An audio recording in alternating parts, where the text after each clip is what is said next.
les anciens même, les anges n'en parlent pas, qui pouvaient s'avancer. Silence dans les cieux, total dans les cieux, absolu dans les cieux. Ton nom est si merveilleux, ton nom est si merveilleux, ton nom est si merveilleux, Jésus, alléluia, ton nom est si merveilleux, ton nom est si merveilleux, ton nom est si merveilleux, Jésus. Pourquoi ne pas te louer, Jésus? Pourquoi ne pas te louer, Jésus? Oh, pourquoi ne pas te louer? Pourquoi ne pas te louer? Pourquoi ne pas te louer, Jésus? Pourquoi ne pas te louer? Pourquoi ne pas te louer? Pourquoi ne pas te louer, Jésus? Oui, bien-aimé, commence à élever la voix, là où tu es, commence à rendre grâce et honneur à l'Éternel. Dieu, merci pour la vie, pour l'être et pour le mouvement. Élevons nos voix dans la prière. Nous prions au nom du Seigneur Jésus-Christ de Nazareth. Élève la voix et commence à prier. Commence à prier, commence à prier. Élève la voix, bien, commence à louer le nom de l'Éternel. Commence à bénir la bonté de Dieu vivant. Commence à honorer la grandeur et la fidélité de notre Dieu, celui qui est Dieu de gloire et Dieu de louange. Commence à célébrer sa magnificence et à proclamer son amour. Dis-lui merci pour la vie. Dis-lui merci pour l'être et pour le mouvement. Dis-lui merci pour tout ce qu'il a accompli et réalisé dans ta vie. Dieu commence à bénir le nom de l'Éternel. Commence à louer la grandeur de l'Éternel. Dieu pour tout ce que l'Éternel a fait dans ta vie. Pour ce que Jésus a opéré. Pour ce que Jésus a réalisé. Dieu pour que tu sois en vie. Il y a un travail qui a été effectué par Dieu. Dieu pour que tu sois là ce matin. Dieu commence à dire simplement Yahweh merci. Commence à dire Yahweh, je te loue éternel, je te bénis adorable. Dieu commence à honorer la fidélité de Dieu. Commence à bénir la grandeur infinie de notre rocher et de notre Seigneur. Lui qui est digne de gloire et de louange. Oh la sanda rabasinda rabasopré de la chia maroso payamane. Ndelebo sutana rasindelebo shakarababa. Etla rabasindelebo sutana ramashea. Ikana rasondelebo sopraye. Etla rababacha. Radebe sanda rabia. Yahweh nous élevons ton nom. Yahweh nous te glorifions Père pour la grâce et la vie, pour la grâce et le privilège. La faveur que tu nous accordes d'être là ce matin, nous sommes si reconnaissants, Père. Nous voici devant toi pour te louer, nous voici devant toi pour t'adorer. Il est le même éternellement, Jésus. Il est le même hier, aujourd'hui. Il est le même éternellement. Ah, il est le même hier, aujourd'hui. Il est le même éternellement, Jésus. Il est le même hier, aujourd'hui. Il est le même éternellement. Oh, il est l'unique hier, aujourd'hui.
Ok, je vais vous proposer 3 textes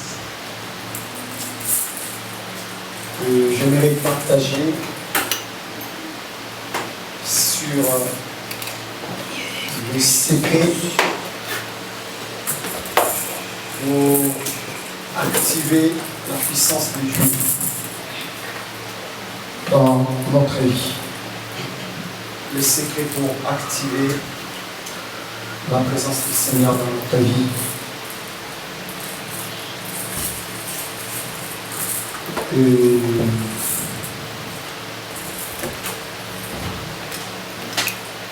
Prenons la parole. On va commencer avec Genèse 32. Le premier livre de la Bible. Genèse chapitre 32, à partir du verset 24. Cherchez plus, s'il vous plaît. C'est Rosette.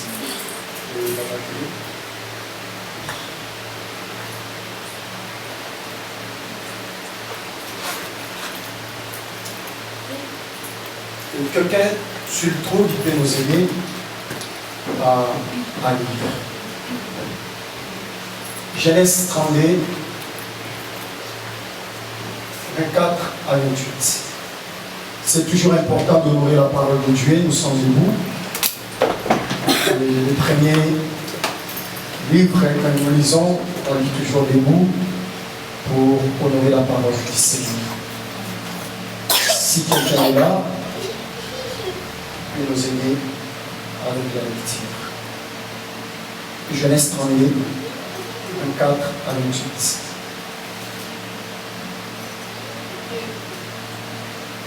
Je vais le faire rapidement alors. Il est écrit, il est pris, l'air fit passer le torrent et il fit passer tout ce qui lui appartenait. Jacob resta seul. Il faut retenir ça. C'est alors qu'un homme lutta avec lui jusqu'au lever de l'aurore. Voyant qu'il n'était pas vainqueur contre lui, cet homme le frappa à la voiture de la hanche. Celle-ci se boita pendant qu'il luttait avec lui. Il lui dit, laisse-moi partir, car l'aurore s'élève. Jacob répondit, je ne te laisserai pas partir avant que tu m'aies béni. 28. Il lui demanda, quel est ton nom? Prendre aussi Actes des Apôtres, chapitre 2. Je commence à partir du verset 1er. Quand les jours de la Pentecôte arriva, ils étaient tous ensemble au même endroit. Tout à coup vint du ciel un bruit comme celui d'un vent violent qui remplit toute la maison où ils étaient assis. De langues qui semblaient de faire l'air apparaître séparées les unes des autres. Et elles se posèrent sur chacun d'eux. Ils furent tous remplis du Saint-Esprit et se mirent à parler en d'autres langues, comme l'Esprit leur donnait de s'exprimer. Actes des Apôtres, chapitre 4.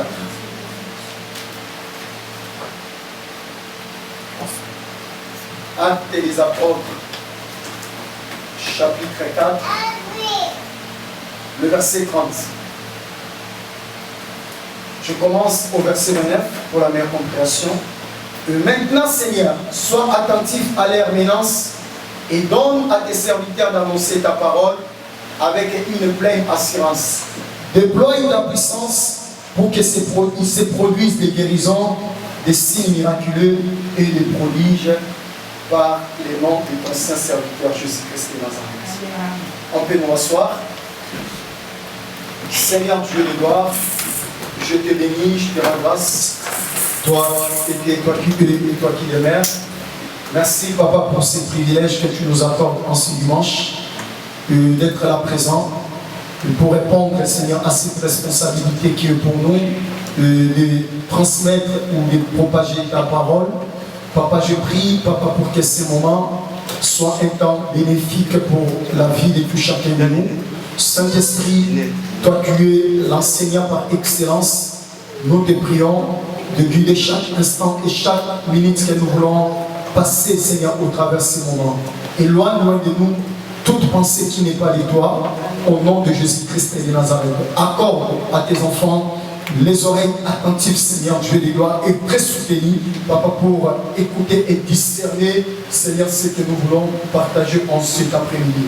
Merci de se servir de nous, Papa, pour que ta bonne nouvelle soit annoncée. Au nom de Jésus, nous avons ainsi prié avec action de grâce. Amen. Amen. J'aimerais que tu salues celui qui est à tes côtés, tu lui souhaites bienvenue dans la présence du Seigneur.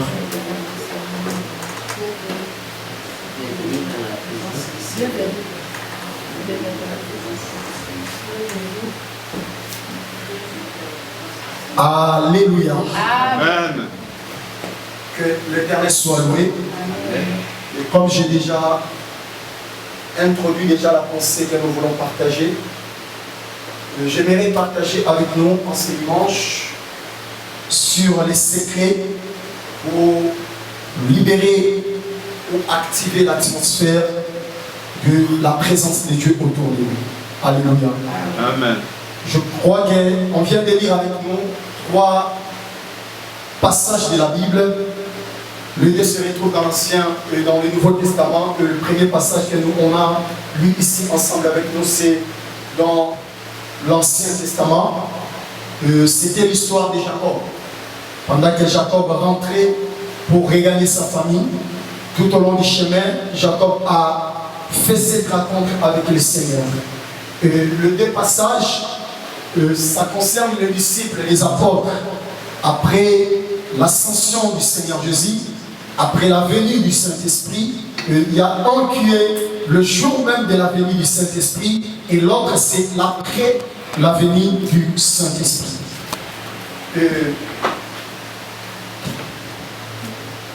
Donc voilà ce que nous voulons évoquer avec nous. J'aimerais me servir de ces passages pour nous présenter la façon dont on peut activer l'atmosphère de la présence de Dieu autour de nous. Amen. Amen. Parce que je ne suis pas là pour parler des bénéfices. Je crois qu'on a déjà parlé de ça. Le bénéfice de la présence de l'Éternel dans la vie d'un croyant. Mais là, je suis venu pour te donner les clés qui peuvent t'aider à activer la présence de Dieu dans ta vie. Amen. Amen. Là, nous sommes dans un climat très important Parce qu'on vient fraîchement de célébrer la Pentecôte, qui est la venue du Saint-Esprit. Et ici, j'aimerais te faire voir comment tu peux maintenir l'atmosphère de la présence de l'Éternel dans ta vie. En lisant Actes des Apôtres chapitre 2, et si tu n'es pas lecteur de la Bible, tu ne peux pas comprendre directement qu'il y a eu des actes qui ont été posés pour que le Saint-Esprit qui a été promis soit rapidement venu. Amen. Amen. Et parce qu'il y a des gens qui pensent qu'il est simplement venu comme ça. Non, le Saint-Esprit est venu. Mais avant sa venue, les gens ont payé un prix. Ils ont activé les boutons pour permettre à la puissance de Dieu de se déployer parmi eux et en eux et au milieu. Alléluia. Bien aimé, parce qu'une vie chrétienne sans la présence de Dieu, bien aimé, ça ne représente absolument rien. Et aujourd'hui, au lieu que nous puissions vivre les contraires, vous allez remarquer que même les chrétiens, actuellement, on a peur, beaucoup de chrétiens ont peur des sorciers. Amen. Alors que ça doit être le contraire. C'est les sorciers qui doivent avoir peur de nous chrétiens. Mais aujourd'hui, il y a des chrétiens, quand ils connaissent que quelqu'un est sorcier, même au sein de nos familles, quand quelqu'un est sorcier, on commence à les éviter. Bien, mais le temps est arrivé, c'est à eux de nous éviter. Amen. Un enfant de Dieu ne doit jamais éviter un sorcier. C'est les sorciers qui doivent éviter la puissance qui est en toi. Parce que la puissance qui est cachée dans la vie des croyants est plus terrassante, bien, mais que la puissance qui est cachée derrière un sorcier de la femme. Bien, mais en nous, nous avons la plénitude, bien aimé, de la puissance de Dieu. Parce que la plénitude de l'Esprit habite en nous. Amen. Donc, c'est-à-dire que la force de la création, le jour où tu as créé le monde, quand vous lisez l'histoire, vous allez voir que la création a été accompagnée par des bruits et par des manifestations bizarres. Mais cette puissance de la création habite actuellement aujourd'hui dans la vie de tout croyant qui croit en Christ Jésus comme son Seigneur et son Sauveur. Amen. Dis à celui qui est à tes côtés, tu es plus dangereux qu'un sorcier. Dis-lui très bien que tu es plus dangereux qu'un sorcier. Alléluia. Amen. Alors sans plus tarder, je te donne le premier secret. La puissance de Dieu ou la présence de Dieu autour de toi. La première des choses ou le premier secret, tu dois briser au niveau de ton esprit la pensée limitante. Amen. Amen. Je vais m'en expliquer. Bien aimé, à chaque instant, qu'au niveau de l'esprit de l'homme, c'est déjà calé que la chose là est réservée pour une catégorie de personnes par mois. Bien aimé, tu ne peux pas obtenir la chose. Amen. Amen. Il y a beaucoup ici, même dans nos vies. Pourquoi les saisons ne changent pas? Parce qu'on a des pensées limitantes. Il y a des choses que nous avons laissé ça à une catégorie de personnes. Donc il y a des chrétiens comme ça. Ils se disent que la manifestation, la puissance, la gloire de Dieu, ce n'est pas pour nous. Donc il y a une catégorie de chrétiens qui sont censés expérimenter ce genre de choses dans leur vie quotidienne. Amen. Quand tu es croyant et qu'au niveau de ton esprit, tu marches avec la pensée que moi je ne peux pas être utilisé par le Saint-Esprit, tu bloques déjà le mouvement de la puissance en toi. Amen. Amen. Il y a des personnes, quand ils se disent, ils ont déjà amené, tout est déjà calme. Donc ils marchent avec des pensées limitantes. Donc dans ma famille, on ne fait pas ces choses. Donc il est déjà calé avec les choses qui se font au sein de sa famille. Alléluia. Bien, mais je suis en train de déclarer pour toi toute pensée limitante, bien, mais qui essaye de prendre les contrôles de ton existence, bien, mais soit brisée par ce que nous sommes en train de partager cet après-midi au nom de Jésus. Amen. Bien, mais tu ne dois pas laisser une catégorie de choses à une catégorie de personnes. En Christ, il n'y a pas de favoritisme. Quand tu crois, tu le verras. Quand tu dis qu'avec Dieu, comme il a fait avec les apôtres, il est aussi capable de le faire avec moi. Moi aussi, je peux prier pour une personne malade et la personne peut être guérie. À partir de ce moment-là, dès que tu accèdes à la foi, tu actives déjà le bouton qui peut te permettre d'expérimenter la puissance de Dieu. Ce n'est pas ton pasteur, ce n'est pas ton apôtre, ce n'est pas que dans la Bible, parce qu'il y a des chrétiens comme ça, lorsqu'on parle de la Bible, ils se disent que les choses là se sont uniquement passées à l'époque des gens qui ont vu ce moment de la Bible. Alléluia.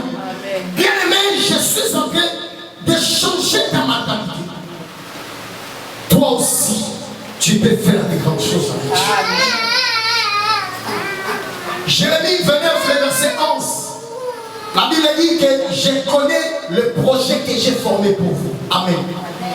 Ce n'est pas qu'un projet qui a été formé pour une catégorie de personnes. C'est aussi ton projet, c'est aussi mon projet. Dieu a un grand projet pour chaque croyant sur la terre. Ne limite pas ce que l'Esprit est capable de faire en toi et avec toi.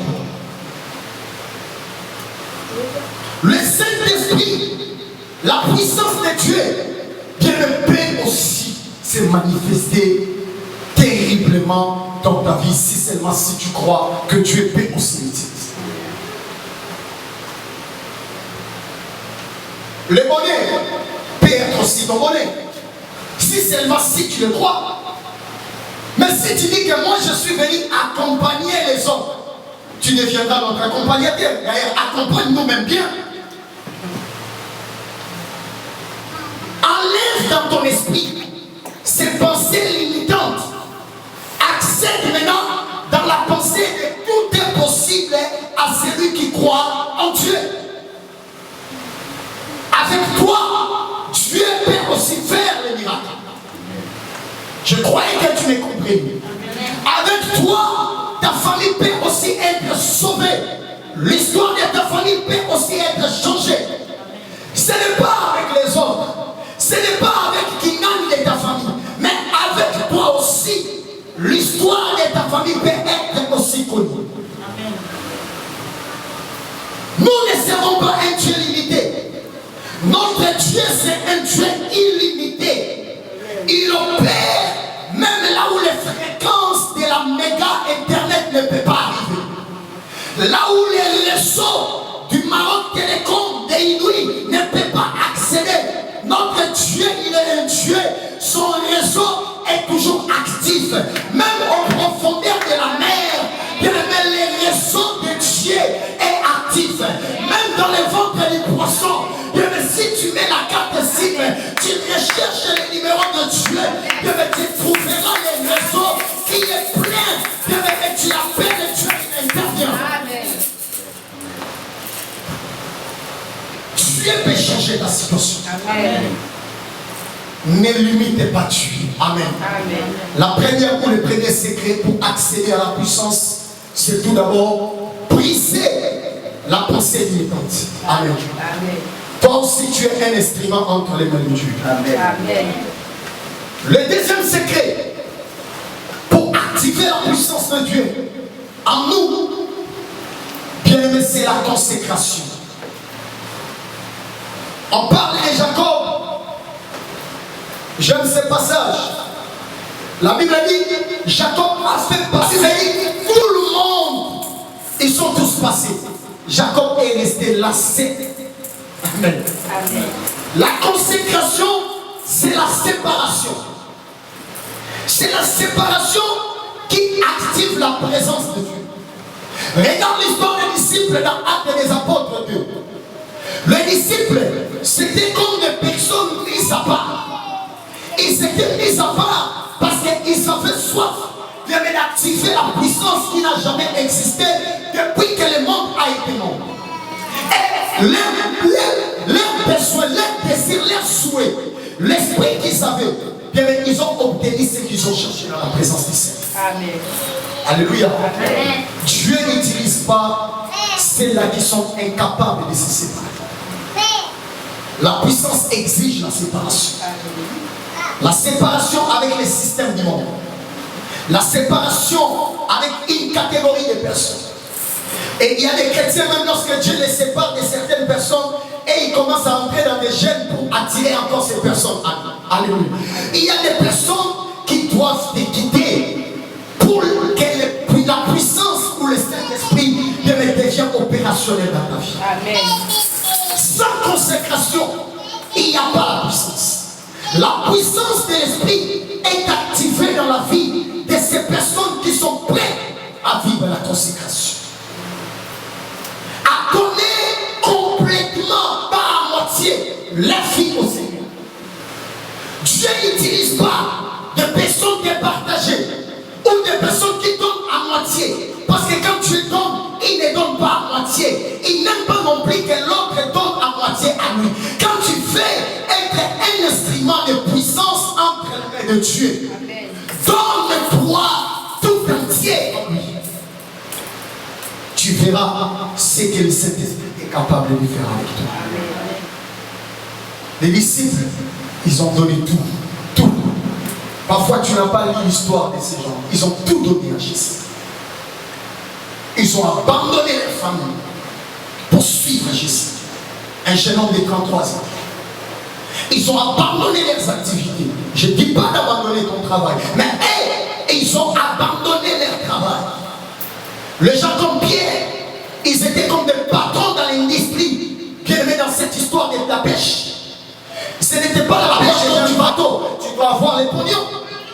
Et ils étaient là en train d'engager les gens. Ils avaient comme une société. Mais Jésus est venu.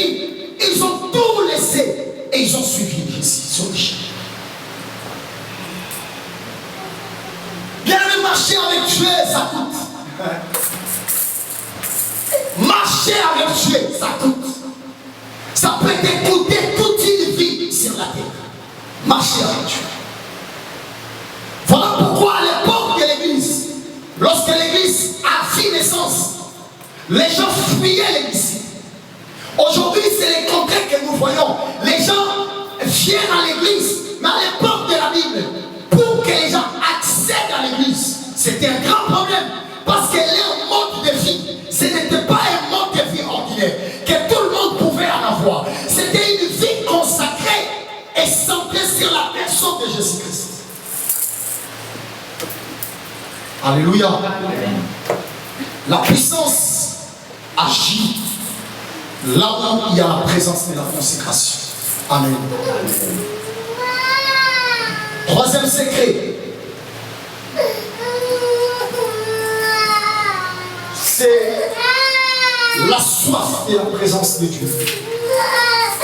C'est l'un des secrets qui active la présence de Dieu dans la vie d'un croyant. Amen. La soif de la présence. Wow. Je suis en train de te parler de la soif de la présence. Celui qui n'a pas soif de Dieu, il ne peut pas goûter à la puissance du Seigneur. Amen. Bien, mais tu dois activer la soif de Dieu en toi pour vivre la puissance de Dieu dans sa plénitude. Il y a des gens ici incapables même de se tenir 3 jours pour chercher la face de Dieu. Incapables de prier pendant 1 heure du temps. Incapables de jeûner une journée. Incapables, bien aimé, de rechercher Dieu, même dans sa parole. Bien aimé, la puissance ne passe pas comme ça. C'est un travail. C'est la soif qui engendre la puissance. Les gens qui ont eu soif de Dieu, Dieu les a appelés pour boire sa puissance. Et ils ont goûté à la puissance de Dieu. Ils ont été les instruments puissants entre les mains de Dieu pour expérimenter des choses qui n'ont jamais existé. Tu veux voir Dieu en action dans ta vie. Active cultive simplement la soif de sa présence en toi. Amen. Il y a des moments comme ça, on se sent tellement vide. Tu es dans ma vie. Et le vide là, ça peut être l'appel de Dieu à la prière. L'appel de Dieu à aller chercher la face de Dieu pour une situation que tu es en train de traverser. Mais si l'âme a perdu la soif ou la passion, toutes ces choses ne peuvent rien représenter dans la vie de cette personne. Amen. Amen. Et je t'ai parlé de la soif. Tu sais, lorsque quelqu'un a soif de l'eau, quand il boit l'eau, tu regardes, tu peux comprendre que cet homme boit parce qu'il a soif. Et il y a des gens, ils boivent l'eau, ils boivent juste parce qu'il a envie de boire. Il n'a pas soif. Quelqu'un, quand il a soif, tu peux voir. Il y a des gens, quand il a soif de Dieu, même dans sa façon de prier, tu peux sentir que là, il y a la soif. Il y a la soif. Et le Seigneur, quand il voit un cœur qui est prêt à ce niveau, qu'est-ce qu'il fait? Je nous avais dit la fois dernière, Dieu est prêt à utiliser n'importe qui s'il est prêt à payer le prix que Dieu attend que nous payons. Alléluia. Amen. Tu veux la puissance? Vérifie si tu as soif de la présence de Dieu en toi. C'est important. La personne du Saint-Esprit habite là où on a besoin de lui. C'est lui qui... Si toi tu ne sais pas comment on cherche Dieu, c'est ton problème. Dieu restera Dieu. Si toi tu ne sais pas la valeur de la prière, c'est ton problème. Dieu est Dieu. Et les gens qui prient, ils font des choses avec Dieu. Leurs destinées sont améliorées parce qu'ils ont compris qu'avec Dieu, tu donnes, il donne. Tu mets, il met.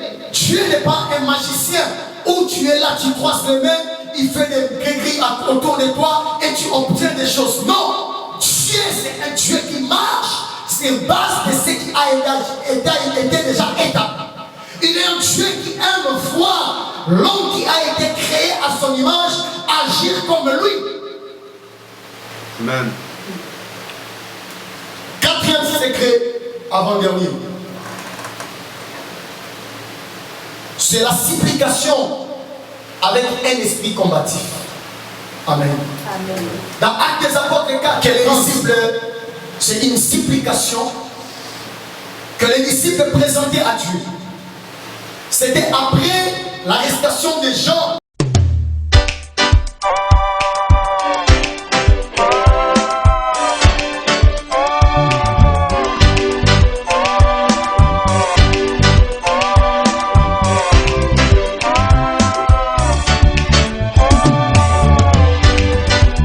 En cherchant dans les cieux, sur la terre et sous la terre, l'homme capable d'ouvrir le livre et de rompre les scellés. Les vieillards observaient, les anciens aimaient, les anges n'en parlent pas, qui pouvaient s'avancer. Silence dans les cieux, total dans les cieux, absolu